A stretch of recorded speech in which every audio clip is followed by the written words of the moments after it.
చాతా సైన్యం వారికి అరేంజ్మెంట్స్ అన్ని రాజే చేయాలి. వీరికి ఇచ్చేది only for every month salaries ఇస్తారు. ఎవరికి ఇస్తారు?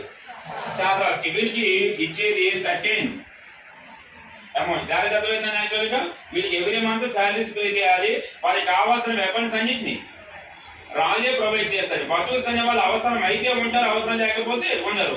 ఒకవేళ గుర్రం మీద యుద్ధం చేసే క్యాండిడేట్ అయితే వాళ్ళ గుర్రాన్ని వాళ్ళు తెచ్చారు. ఒకవేళ అస్సలు మళ్ళీ అది కాకుండా ఏన మీద యుద్ధం చేసే వ్యక్తి అది ఎంతవరకు ఆ యుద్ధం అయిపోయినంత యుద్ధంలో గెలిచిన తర్వాత వీళ్ళకి ఎంతో కొంత అమౌంట్ ఇస్తూ వెళ్ళిపోతారు. కానీ వీళ్ళు మాత్రం పర్మనెంట్ ఉండిపోవాలి. దాని కార్యక్రమం మధ్య చాలా సంఖ్యించి పర్మనెంట్ వధు సంఖ్యించి కుంతల లేదా బాటాస్వరి బదంటే కామన్ ఆర్మీస్ అంటే ఒక కమాండర్ ఏమంటారంటే వాళ్ళ దగ్గర ఉంటారు. పోలీస్ ఆఫీస్ ఏమంటారు?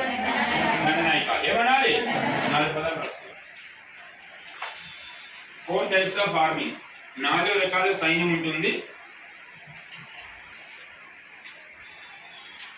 4 types of army.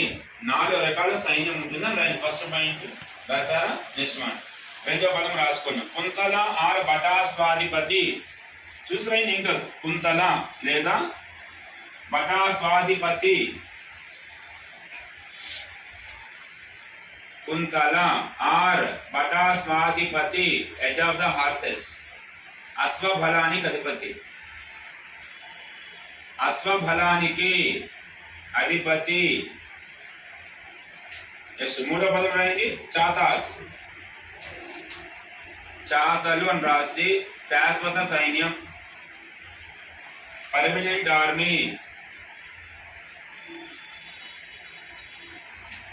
Next one బటూస్, టెంపరరీ తాత్కాలిక సైన్యం, టెంపరరీ.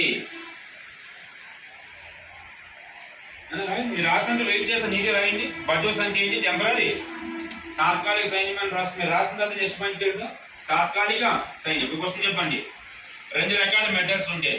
ఒకటి రాజు శాలరీస్ ఇవ్వడం కానీ లేదా రాజు జీతాల బదులు న్యాన్స్ ఇవ్వడం కానీ. హర్షవర్ధన కాలంలో ఎక్కువ శాతం శాలరీస్ ఇచ్చారా లేదా